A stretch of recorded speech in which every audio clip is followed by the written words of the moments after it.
ایمان والے کیسے ہیں؟ یہاں پر ایمان والوں کی صفات بتائی جا رہی ہیں کہ جب بھی رب کا ذکر آتا ہے تو ان کے جو دل ہیں وہ رب کے ذکر سے ڈر جاتے ہیں۔ وَإِذَا تُلِيَتْ عَلَيْهِمْ آيَاتُهُ زَادَتْهُمْ ایمانا، اور جب اللہ تعالیٰ کی آیتیں ان کو پڑھ کر سنائی جاتی ہیں تو وہ آیتیں ان کے ایمان کو اور بھی زیادہ کر دیتی ہیں۔ یعنی کہ جب بھی رب کی آیتیں ان کو پڑھ کر سنائی جاتی ہیں، کلام پڑھ کر سنایا جاتا ہے یا قرآن کریم کی تلاوت کی جاتی ہے تو ان کے دلوں کو اطمینان اور سکون نصیب ہوتا ہے۔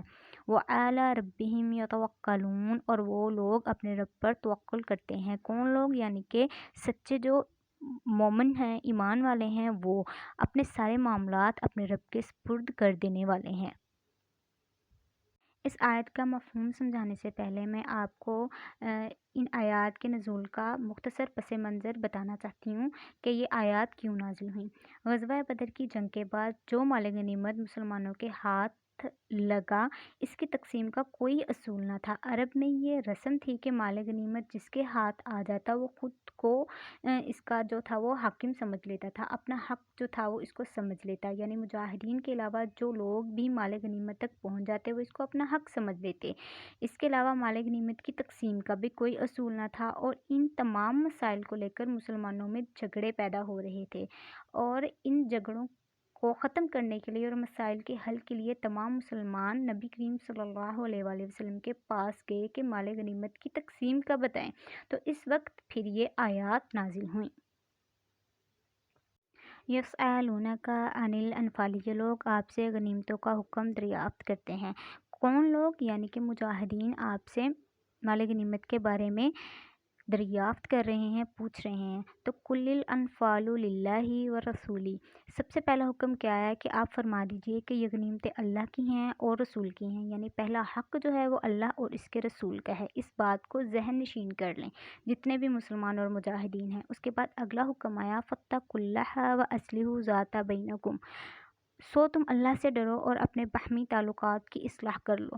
یعنی کہ اب غزوہ بدر کے موقع پر مسلمانوں میں آپس میں کچھ اختلافات ہو گئے تھے، وہ اختلافات مال غنیمت کی تقسیم کو لے کر تھے، تو اللہ تعالیٰ نے ان مسلمانوں کو ہدایت فرمائی کہ انہیں ہر حال میں اللہ سے ڈرنا چاہیے اور آپس کے تعلقات درست رکھنے چاہیے، یعنی کہ آپس میں مال غنیمت کی تقسیم پر ان کے درمیان جو لڑائی جھگڑے ہو رہے ہیں اس کو وہ ختم کرے۔ لڑائی جھگڑے کیوں ہو رہے ہیں کہ ان کے دماغ میں یہ بات آ رہی تھی کہ مال غنیمت جو ہے اس پر زیادہ حق کس کا ہے؟ ان مجاہدین کا ہے کہ جنہوں نے دشمن کا مقابلہ کیا تھا، یا پھر حفاظت پر مقرر سپاہیوں کا، کیونکہ نبی کریم صلی اللہ علیہ وآلہ وسلم جو تھے وہ امیر لشکر تھے اور ان کی حفاظت پر مامور سپاہیوں کا حق زیادہ بنتا ہے، یا پھر مقابلہ کرتے ہوئے مجاہدین جو شہید ہوئے ان کے وارثوں کا حق زیادہ بنتا ہے۔ تو اس کے بارے میں اللہ فرما رہے ہیں کہ وہ آپس کے تعلقات کو درست سب سے پہلے کریں اور اپنے رب کے حکم کو مانیں، ورنہ وہ بزدل اور کمزور ہو جائیں گے اور دشمن ان پر غالب آ جائے گا۔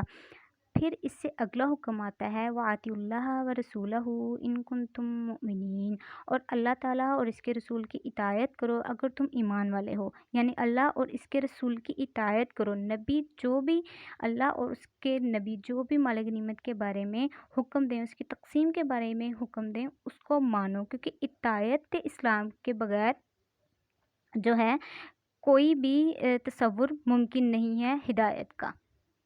ڈیئر اسٹوڈنٹس، آیات کا مفہوم اور ترجمہ سمجھاتے ہوئے میں نے آپ کو ان آیات کے نزول کا سبب اور پس منظر مختصر بتا دیا ہے۔ اب ہم ان آیات کی تشریح کی طرف بڑھتے ہیں۔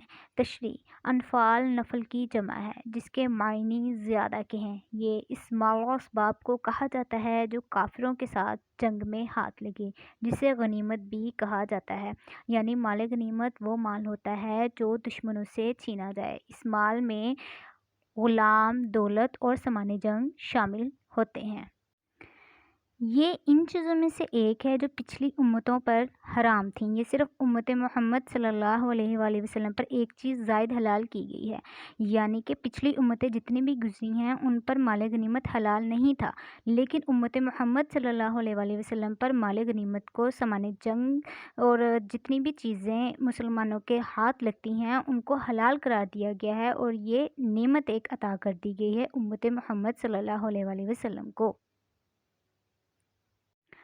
لیکن مال غنیمت پر پہلا حق اللہ اور اس کے رسول صلی اللہ علیہ وآلہ وسلم کا ہے۔ اللہ کے رسول صلی اللہ علیہ وآلہ وسلم اس کو تقسیم کریں گے، نہ کہ تم آپس میں جس طرح چاہو تقسیم کر لو۔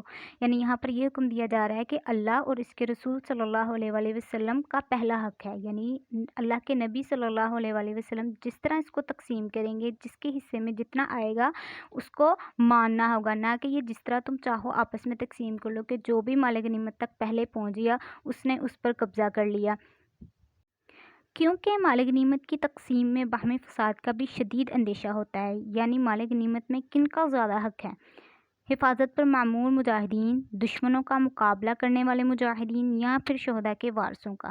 کس کا حق زیادہ ہے؟ کیونکہ مال غنیمت کی تقسیم کا کوئی بھی حکم نہیں تھا، اس لیے آپس میں جو لڑائی جھگڑے اور فسادات رونما ہو رہے تھے، اس لیے یہاں تقویٰ کا حکم دیا گیا، یعنی اپنے رب پر بھروسہ کرنے کا حکم دیا گیا کہ اللہ اور اس کے رسول صلی اللہ علیہ وآلہ وسلم جو بھی حکم دیں اس پر ہی آپ توکل کریں اور اسی پر بھروسہ کریں۔